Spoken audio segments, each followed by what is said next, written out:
こんばんは、新パイロットきょうきょうです。今回はマイクロソフトフライトシミュレーター2020の世界にまたしても現れたあの RHD シミュレーションズさんのボーイング 767-200-200ER をご紹介していきたいと思います。RHD シミュレーションズって聞いてあれと思った方いますよね。そう、以前このチャンネルでもご紹介したダッシュ 300ER で FMS もオートパイロットもまともに機能しない、まさに薬剤のような機体という、もう二度と思い出したくない黒歴史を刻んでくれたメーカーさんですよ。そんな RHD シミュレーションズさんが満を持してリリースされたボーイング 767-200、一体今回はどんな仕上がりになっているんでしょうか。期待と不安が混じりつつ、早速確認していきましょう。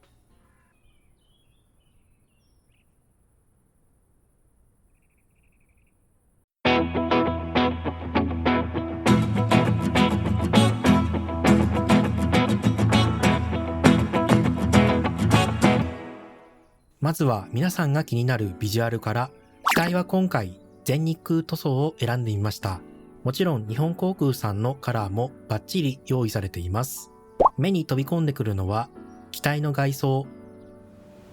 コックピット、そして普段あまり見ることがないキャビンです。開発者さん曰く全てが高精細な 3D モデルと 4K、8K のテクスチャーで再現しているとのこと。確かに胴体には汚れがあったり、ノーズギア周りには錆やタイヤが削られているようなテクスチャーになっていて、なんか使い込まれた機体だなっていう雰囲気が伝わってきます。これはいい感じです。ただメインギアに目をやると、ケーブルが丸くなくて六角形になっていたり、途中で断線していたりと、細かく見るとちょっと残念な部分も見えちゃってます。惜しいですね。この767は静止画だけじゃ語れません。飛行制御面やランディングギア、ドアといった基本的な動きはもちろん、翼のたわみもシミュレーションされています。飛んでいる時のしなりはやっぱりいいですよね。でもドアに関してはこの機体、便利な EFP とかがないんです。だから GSX Pro とかパラレル42さんのフローみたいな外部アドオンがないとドアを開けることすら困難というのはちょっと不便な仕様です。あと主翼に関しては風がないのに小刻みに揺れるっていうちょっと気になる部分も見受けられます。これもなんか残念なポイントです。次は機体のサウンドです。RHD シミュレーションズさんの 767-200 は CF6 エンジンのみの仕様みたいですが、独自のカスタムサウンドパックが搭載されています。実際にエンジンを始動してみると、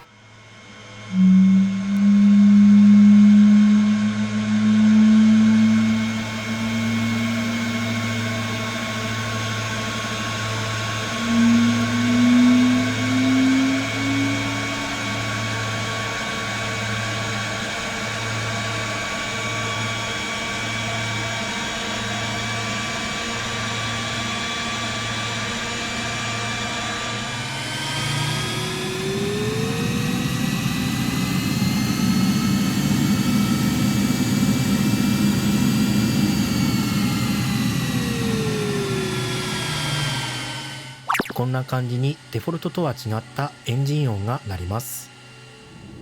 そして風切り音、コックピット内の環境音など隅々までリアルなサウンドが再現されているというのはグッドポイントです。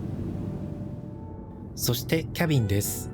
一部のフライトシミュレーターアドオンではコックピットに注力しすぎてキャビンが手抜きになってしまうことがあるんですが、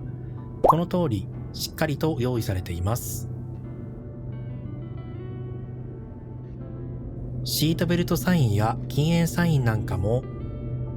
コックピット内から操作することでこの通りしっかり反映されるようになっています。全体的に見て素晴らしいキャビンと思いきや、よーく見てください。ここです。これパネルの間から光が漏れているんですよ。これはさすがにリアルではありません。デバッグの段階で気づけなかったのかな。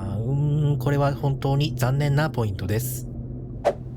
さてここまで見てきてもううすうす気づいている方もいるかと思いますが、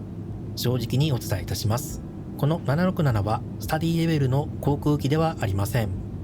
具体的には一部のシステムがマイクロソフトフライトシミュレーターデフォルトのボーイング 747-8 のシステムを流用してたりするんで、FMC の機能とか詳細な故障シミュレーションなんかはガチ勢のベテランシマーさんには物足りなさを感じるかもしれません。現在は航空路を入力しようとしていますが、この通り存在しないということで入力が弾かれてしまいます。また開発者さんが実機の767操縦経験がない、詳細なデータシートへのアクセスが限られているって言っている点もフライトモデルとかエンジン性能の完全な再現性から見てマイナスな部分です。そしてこれは私だけの症状かもしれませんが、2回目以降この機体を読み込もうとすると必ずゲームがクラッシュしちゃうんです。他の機体ではこんな症状は出ていないのでちょっと困ってます。クラッシュするアドオンなんてどう頑張っても擁護できないですからね。これは致命的すぎます。あと機体のマニュアルが存在しないのもマイナスです。どんな機能があるか把握できないですからね。これも不親切です。このボーイング 767-200 のまとめとしては、誰にでもおすすめできるアドオンではなく、むしろ逆、気軽にリアルな大型機を操縦したいカジュアルなシマーさん向けと言いたいところなんですが、私の環境だとクラッシュしてしまうんで、個人的にはこの方たちにもおすすめできません。つまり誰向けにリリースしたのかわからないもので、はっきり言って買ってはいけないというのが私の正直な感想です。